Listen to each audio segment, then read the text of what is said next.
सूरज म्हटला भावा आपण आज निवती बीचला जायचं. तिथे गेल्या गेल्या आपल्याला पहिल्यांदा फॉलोअर्स भेटली, त्यानंतर स्मूथ जरा पिऊन घेऊया म्हटलो. यायला मस्त लेट झालं त्यामुळे दादांना म्हटलं पहिला तुम्ही जेवण तयार करून ठेवा. व्हेजिटेरियन आणि नॉनव्हेज दोन्ही करून ठेवले. खरं मी काय व्हेजच खाते सोडा. त्या दिवशी सकाळी उठून आम्हाला बोटिंगला पण जायचं होतं आपल्याला. मनीष दादांचं ओशन वाईफ रिसॉर्ट आहे, आम्ही तिथे राहिलेलं बघा. दादाने सकाळी नाश्त्याला पहिल्यांदा उपमा दिली. खरं सांगतो काय घरचं खाल्ल्यागत वाटायला एकदम. त्यानंतर कडक कॉफी करा म्हटलं, ते पण लो शुगर वाली एकदम. तुम्हाला निवती बीचला राहायचं असेल खायच्या साईडला एक नंबर दिले, त्यांच्याकडे तुम्ही राहू शकता निवांत. मी बोटिंग करत कधी वेगवेगळ्या पॉईंट वर बघणार होतो, त्यामुळे पहिल्यांदा लाईफ सेव्हर जॅकेट घेतला आणि ते घालून घेतलो, कारण की त्याशिवाय आपण पुढे जाऊ शकत नाही. ती पहिला इम्पॉर्टंट आहे. शिबाज असलं भारी होतं सांगतो एकदम, म्हणजे पुढे ऐका ते. तर भावांना आपलं नशीब चांगलं आहे, आपल्याला तर डॉल्फिन पण बघायला मिळणार, त्यामुळे चला लगेच बघूया.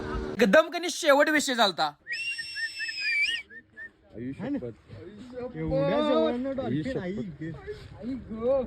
जर डॉल्फिन बघायचं असेल तर निवती बीचला यायला लागतंय. पहिल्यांदा पहिला पॉईंट भेटला ते म्हणजे कुठला सांगा. हे जे माझ्या पाठीमल्या साईडला दिसते तुम्हाला, हे गोल्डन रॉक आहे बघा.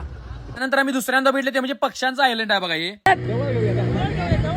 तिथं आपल्याला आपलं फॉलोअर्स गाठ पडतात. त्यानंतर आपण गेलो लाईट हाऊस पाशी. म्हाताऱ्याची चूळ म्हणून आहे, हा पण एक पॉईंट मस्त आहे.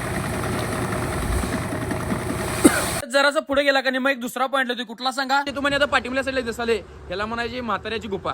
तर पुढला पॉईंट होता ते म्हणजे ओल्ड लाईट हाऊस. हे पण आम्ही बघायला गेलो बघा पुढे. पण बेटारमधनं राईट हा पॉईंट तर एकदम शेवट म्हणजे एकदम खतरनाक वाटतंय. तर आता आपण आलोय ते म्हणजे ह्या दोन ह्याच्यामधनं आपल्याला आतल्या साईडला जायचं आहे. तर असला खतरनाक होता हे, जर तुम्हाला बघायचं असेल तर निवती बीचला यायला लागतंयच. गेले आणि बॉडी फ्लेक्स केले तर असं होईल काय म्हणलं, त्यामुळे लगेच पहिल्यांदा गेल्या गेल्या बॉडी फ्लेक्स करून घेतलो मी. परत हे पॉईंट बघून झाल्यानंतर मला रूमवर यायचो आणि लगेच मला विचारणार रूम कुठे घेतल्या ते पण सांग. दादांचं ओशन वाईस म्हणून एकदम घरचं फील दिल्या का, म्हणजे जेवण ते सगळं एकदम खतरनाक आहे. आता तुम्हाला रूम दाखवतो. रूम पण कधी एकदम चक्काचक, म्हणजे ही आमची रूम होती आणि मला एकदम अफोर्डेबल प्राइस मध्ये दिलती. रूमच्या साईडला कधी बाल्कनी आणि इथनं कधी 2 मिनिटाच्या अंतरावर कधी बरोबर बीच आहे बघा. आपण जर इथं राहायचं असलं निवती बीचला तर खालच्या साईडला मी नंबर दिले, त्याच्यावर तुम्ही कॉन्टॅक्ट करून तिथली रूम तुम्ही बुक करू शकता. आमचं टायमिंग जायचं झालं, त्यामुळे व्हिडिओ नक्की लाईक करा, कमेंट करा, शेअर करा, जाताना भावाला फॉलो तेवढं करा. जावा.